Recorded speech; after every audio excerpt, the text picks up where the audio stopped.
Hello and welcome to my CCR. Whilst doing my production, I had to think creatively for how I wanted to show my film. One of the aspects is that we used the horror convention to our complete advantage and included the fear of the unknown and the loss and trauma of losing one's identity through our main character, the young girl. Her name is unknown as she symbolizes the many stories that go unheard of and dismissed, the simple fear and terror of one's past that goes unacknowledged in our modern day society.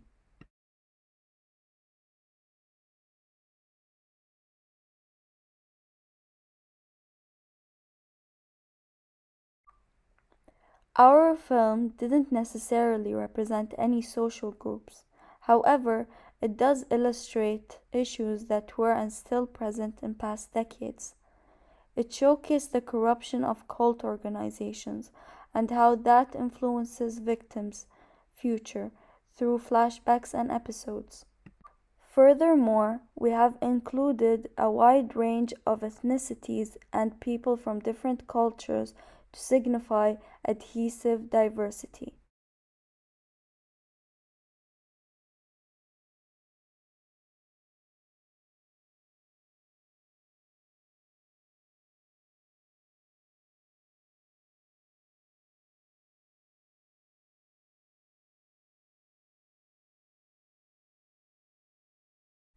Moreover, we witnessed a wide range of age groups, similarly implying variety. As for gender norms, we notice the main character to be a female. This is due to the fact that humans, and especially women in modern day society, have to be subjected or forced upon a certain standard that is considered desirable. Not saying men go unnoticed, but women need to uphold a certain standard in society to be considered acceptable, yet men are accepted for being purely men, or on the opposite side of the spectrum. Due to this issue, we wanted to showcase the innocence trauma through the young girl's past and the effect it conjures upon her through her daily life. This is a critical element as it subverts with the horror convention, subtly showcasing concrete issues.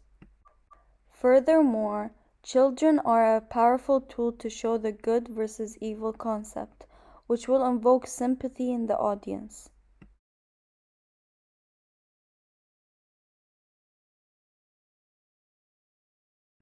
As far as technical aspects go, we included mise-en-scene, cinematography, sound, and editing to benefit and challenge the horror convention. Firstly, the mise-en-scene aspect introduces the symbolism of the necklace worn by the young lady, implying the innocence and emblem of purity and perfected nature. This contrasts amazingly with the symbolism of the pentagram in the flashback. We notice the significance of this pentagram as it originally was used as a Christian symbol. It stood for the 5 wounds that Jesus Christ received during his crucifixion. In the past, the pentagram was commonly seen as a symbol for good and protection against evil.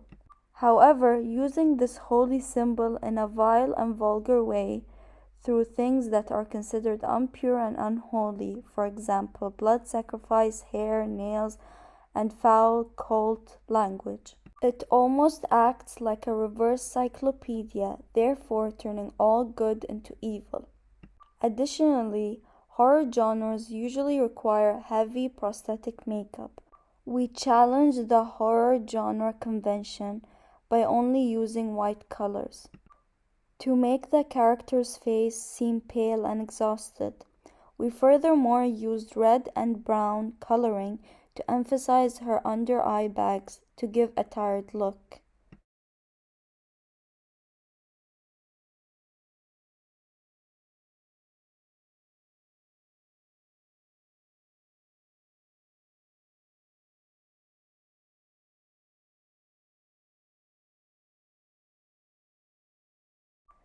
Furthermore, we heavily relied on the film's cinematography to showcase the horror convention in a fearful yet sophisticated way, through the general composition of the scene, where the lighting is ambient in the first scene. However, it quickly changes moods in the second scene, where low-key lighting is used to increase the contrast through the use of shadows and dark tones. A great example is when the young girl is seen in terror crying for dear life, and half her face is shown in the light, and the other half is shown in the dark.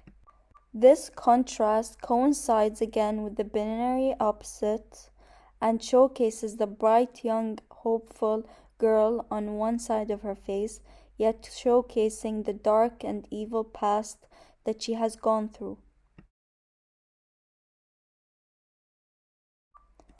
However, the film's sounds are all non-diegetic except for the girl's dialogue and screams. We wanted the young girl to be the center point of attention as it's her past trauma. However, the non-diegetic sound placed by nuclear metal from a database from a filmmaker's software, there is a clear atmosphere of horrible, gruesome terror with a sound effect of crows signifying the association of death, danger, and evil, and complementing the young girl's cries and screams. In addition, the editing component of the film was a very lengthy process. It required a lot of cuts and transitional effects such as jump cuts, cross-cutting, cutaway, and many more. My target audience for my opening scene would be aimed at a specific, generic target audience. Horror has become increasingly in demand, and trends show many factors as to why this is happening. It is within our human nature to have different personality traits.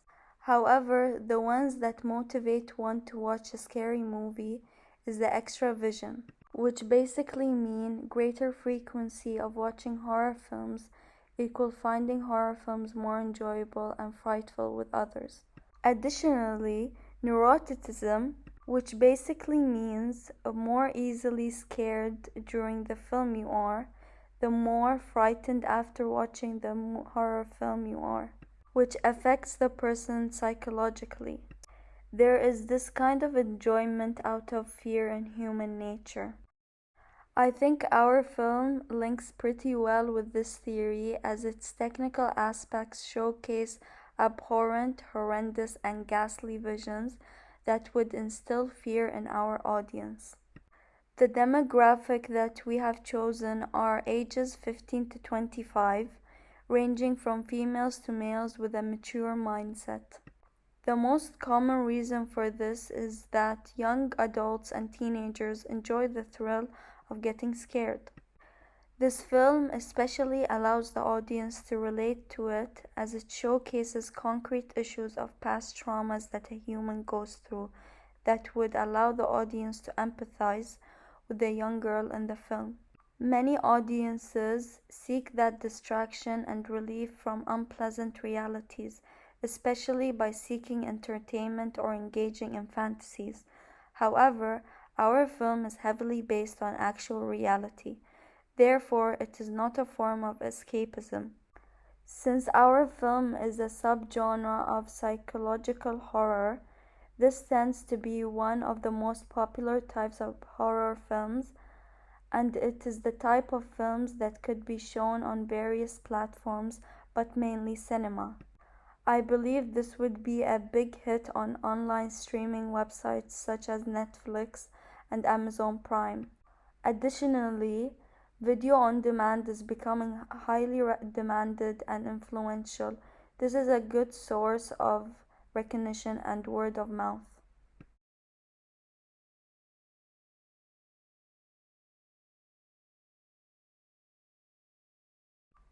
In terms of production skills, we have developed massively throughout our project. We always understood the basics of media production, but have never applied it to real life situations. So this experience was a massive growth factor. as it taught my fellow group members and me to apply our knowledge of angles shot, depth of field, camera adjustment, leveling of the camera, the source of light, external mic, and editing to our final product.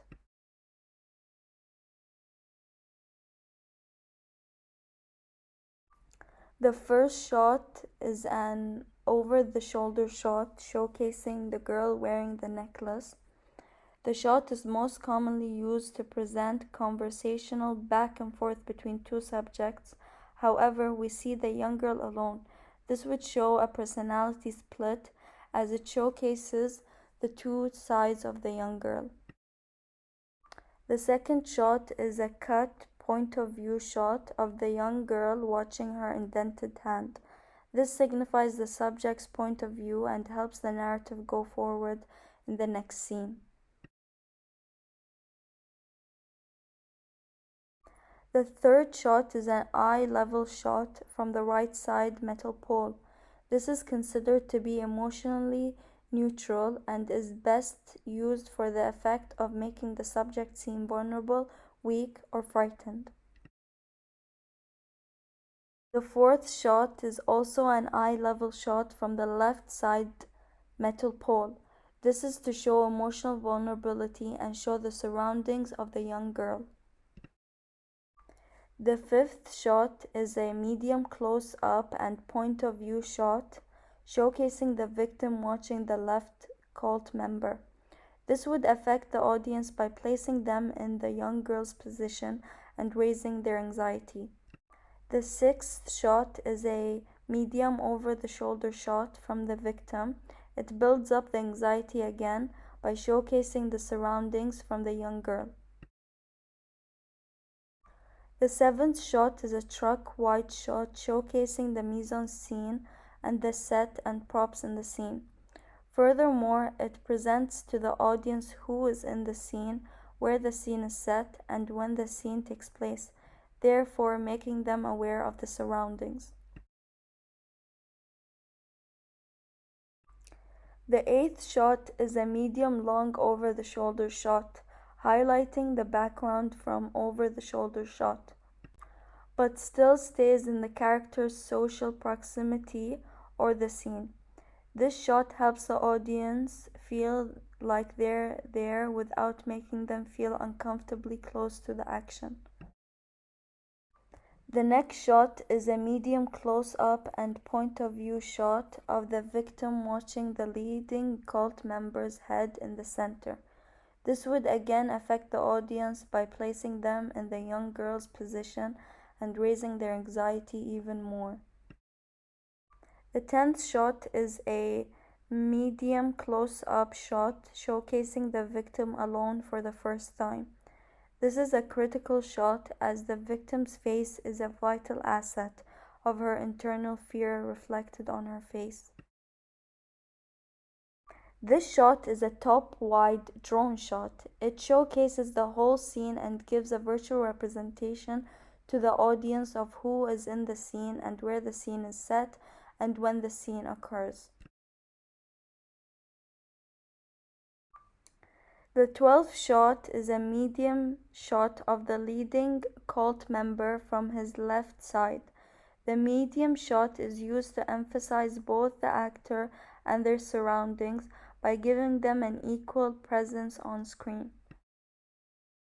The 13th shot is a wide-track drone shot from the pentagram moving backwards towards the old tower, and it gives visuals on the satanic ritual.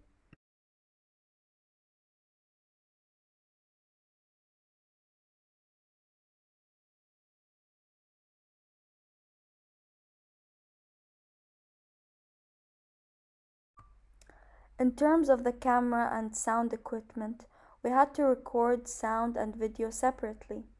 We did it like a professional, and we used correct terminology like silent on set, record camera and audio, action, and then our actors would start acting. We used this method to have our audio and visuals looking and sounding as professional and as clean as possible. Furthermore, we used the editing software Audible Premiere Pro and Audible After Effects to emphasize visuals even more and give it a dark, gloomy effect, almost acting like a filter. However, things weren't as smooth sailing as we thought it was going to be. We had a hard time trying to transfer footage from the camera to the editing software, as it was a new software that we have never worked on. So it took us a while to get the hang of things.